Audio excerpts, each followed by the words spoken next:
passent leur nuit à parcourir les rues pour venir en aide aux sans-abri. Zoom sur les maraudeurs de l'association Vinci Codex. Leur galère dure toute l'année, mais le froid hivernal la met en exergue. Et les conditions de survie des sans-abri soulèvent la plus grande inquiétude. Avec la chute du thermomètre ces derniers jours, les associations sont plus que jamais mobilisées pour leur venir en aide. À Grenoble, les bénévoles de l'association Vinci Codex parcourent chaque nuit les rues de Grenoble. Lucie Thierry et Caroline Leduc les ont suivis. Heure 21h30 à peu près. 21h30, l'heure pour Sylvain, Marion et Grégoire d'entamer leur deuxième journée de travail. Un travail bénévole qui les conduit à la rencontre de sans-abri. Nous, c'est le Vinci. À la gare, c'est Jean-Marie, un sexagénaire que nous signale un vigile. Ce SDF de passage à Grenoble a raté sa correspondance. Il cherche un recoin au chaud pour y passer la nuit.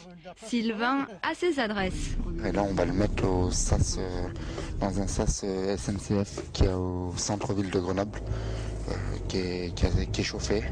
Et pour entrer, il faut une carte bleue, donc qui est pas mal aussi pour éviter les agressions. L'homme refuse l'hébergement d'urgence par peur des vols, mais prend volontiers ce café chaud. Mais c'est sûr qu'en période difficile, pourtant moi je couve dehors dans des conditions encore comme il y a 8-10 jours, où les températures ne sont pas trop froides, mais il arrive, comme maintenant dans une vague de froid, on est obligé un petit peu de demander des aides. L'an passé, l'association Vinci a totalisé 15 800 interventions, un chiffre 5 fois supérieur à celui de ses débuts dans les années 90. Une hausse de la demande qui s'explique notamment par l'arrivée des Roms, demandeurs d'asile. Ce soir, ce sont des Africains que l'on retrouve dans ce squat. Ils sont 2 et ne parlent pas français. We just want to know if you want to drink some soup or some coffee, or if you need some blankets to get warm. Yes, we have blankets. Une soupe, des couvertures, quelques crêpes et des boissons chaudes. L'essentiel pour survivre cette nuit. Quelques paroles échangées pour maintenir un semblant de vie sociale. C'est le nouveau que je vois d'habitude. Je vois les autres. Pour les bénévoles, la nuit s'arrête vers 2h30 du matin.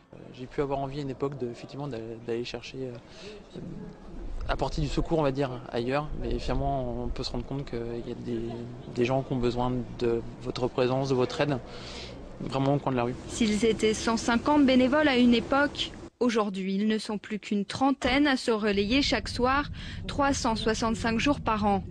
Les besoins, eux, ne cessent de croître. Le niveau 3 du plan Grand Froid a été activé mercredi dernier par le préfet de l'Isère qui a décidé d'accroître le nombre de places d'hébergement proposées aux sans-abri. 2 sites supplémentaires ont ouvert leurs portes à Échirolles et Bourgoin. Et à Grenoble, le gymnase du Vieux Temple propose un hébergement d'urgence.